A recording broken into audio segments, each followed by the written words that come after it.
Organizing information from secondary sources.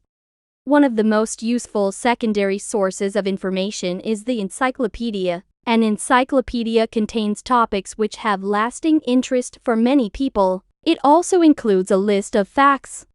All the topics listed are nouns. Examples of these are the following: martial arts, rainforest trees, water cycle, digestion, Venus. Below shows a sample of a set of encyclopedia books. How do you think the topics are arranged? Which of the books will help you locate a particular information easily?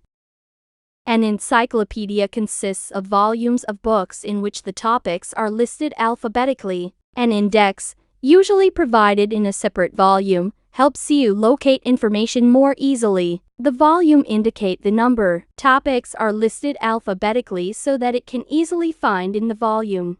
For example, Greece. In which volume can we find an encyclopedia? We can find Greece in volume number 8.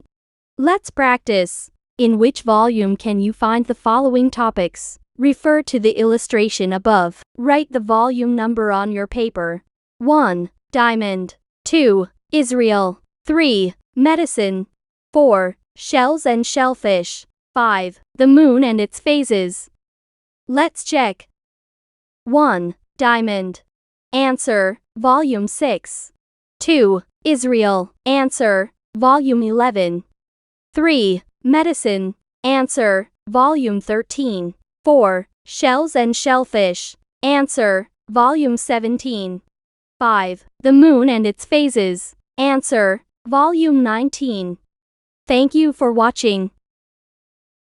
Please subscribe to my channel.